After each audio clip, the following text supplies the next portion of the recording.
Hello, my name is Jeff Rolka. Thank you for checking out my video this year, 2025. As of the filming of this, I've been doing series. And I just finished a series on the aging voice, and now we're moving on to tone. Very hot topic. And this is the introduction to that series. I want to talk about what we're going to cover, how I'm going to cover it, some best practices for you so that when you're going through the series, you can get the most out of it and learn about tone production and maybe making even more sounds that are to your liking. Before I begin, however, thank you if you have chosen to subscribe. I really appreciate it. If you haven't subscribed yet, I would hope that you would consider doing so now. And a big thank you to my Patreon supporters. Thank you for supporting my service here on YouTube. I truly appreciate the support, and now more than ever, it really does help. So thank you for that. So a couple best practices for working with tone. This is also a bit of vocal pedagogy as well. First and foremost, if you have an arpeggio breath management practice in play, that will help immensely. A consistent source of air, and that source remaining consistent over the vocal fold, will help you get the most efficient released vocal fold closure, and that will facilitate good tone production. One of the things about tone production is we only want to use as much energy in terms of muscle tension in the larynx as is absolutely necessary.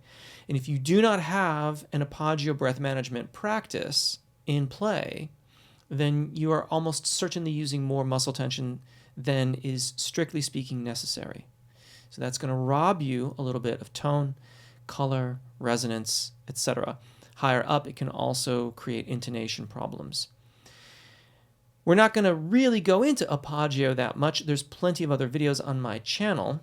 And if you're saying to yourself, well, I already have an arpeggio practice, I would humbly submit to you that if you are practicing the stick your stomach out and pull it in, that's not arpeggio.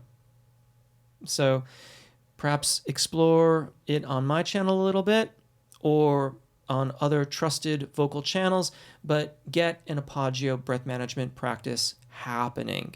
And for those of you that wish, it is spelled A-P-P-O-G-G-I-O, arpeggio, breath management. Next up, vowel alignment. Vowel alignment is a term that I throw around a lot on the channel. I did not realize that it was not used as widely as I thought it was. My teachers used it, and so I came to understand it as being sort of what you talked about, but it isn't. So, briefly, when we talk about the shape of vowels, E is narrow, Ah is wide. We're not talking about those. Those descriptions aren't for the singing voice. That's how we describe them in our speaking voices. That confused me a lot because frequently I'd be singing and then I would come to an E vowel and say, oh yeah, it's a narrow vowel. But the thing of it is that we need to reconcile these differences. And that's a lot of what these tone balancing, tone production exercises are going to be. So for example, when you sing,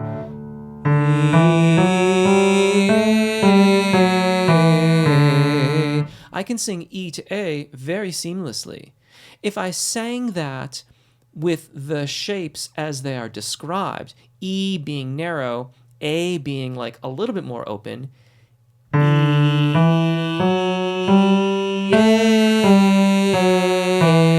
you hear a dramatic difference between the two. And Ah would be even worse.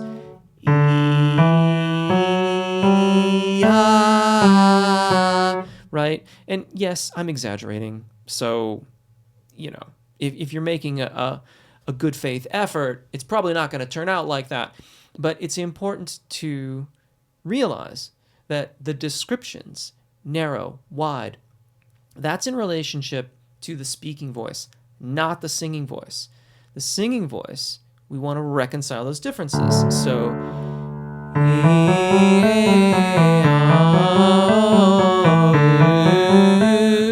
E, A, A, O, U, the 5 cardinal vowels that we use for vocal instruction, we are going to work towards reconciling the differences between those in this tone series so that we can get the richest, fullest, most released mode of singing that we can. These exercises are going to be in an easy range. There's going to be primarily all voice videos because we can all find an octave that will work for us, but we want to pick an easy range for these exercises. We will practice the alignment, practice the tone production, practice maintaining the appoggio breath management, and then you take those practices and you move outside your comfort zone. You move it outside that area where you've begun the tone practice. So for many of us, that will mean learning to extend that into vowel modifications in the zona di passaggio and over the break, over the secondo passaggio for tenors and baritones, and the primo passaggio for the sopranos and mezzos, and ultimately their secondo passaggio as well too. We're starting in an easy range. I will do my best to remember to always give you starter tones in easy parts of your range. I will also do my best to choose keys where we can all be happy and find nice, comfy notes.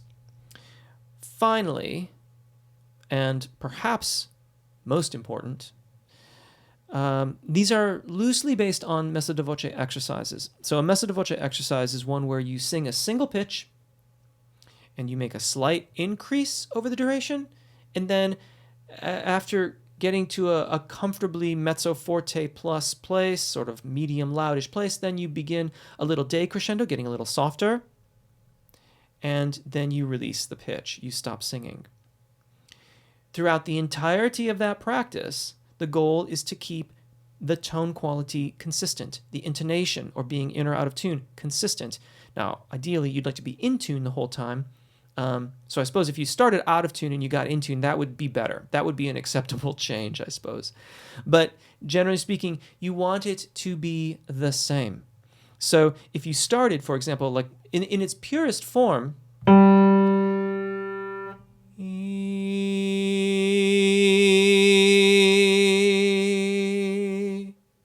it's just that.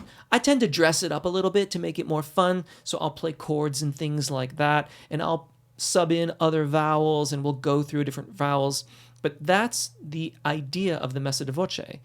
Now, what if I was trying to go for that least viable sound at the beginning, that small sound, and it got all airy? Well, that's not messa di voce. It's not maintaining the same quality. We want the quality to be consistent. So in your practice, that might mean that your dynamic range isn't as wide as it could ultimately be when you're getting started. That's okay. Make it a little bit narrower. That's fine. Better to have the consistency, to have the immediacy of attack and the cleanliness of release. Have it all nice and consistent. And then as your practice develops, you will gain more flexibility. You will gain more dynamic range. That comes with practice. Be consistent. And that's basically it. That's what we're going to start off doing in this series. I am super excited about these because I find them to sound really pretty, basically. I think these are some of the most musical of exercises that we get to do. Even when it's just a single note, it's just lovely to sing it. And I have ways of dressing them up to make it fun, if you ask me. So anyway, if you have questions or comments, please leave them in the comments below. I specifically wanted to tackle a few pedagogical terms in this video. That was also a request that came in to do some vocal pedagogy explanations. So here's a couple to get us started. Let me know what else, pedagogically speaking, you'd like me to talk about, if there's terms that you'd like described, demonstrated, or explained. Again, tune in for the tone building series. This is going to be super fun. I'm psyched. Thank you for watching. Thank you again if you have chosen to subscribe. I appreciate it. Thank you, Patreon supporters, which, by the way, is where you can get all these practices as MP3s. So if you want to be able to practice wherever your heart desires, you can go to Patreon and get all this stuff as MP3s and PDFs, my little cheat sheets that I use for the videos. Those are available there too.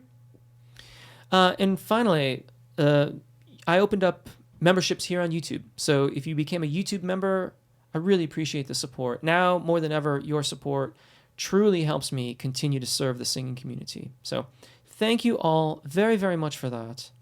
See you again really soon, I hope. Take really good care of your voices. Enjoy singing, and hopefully we'll see you again.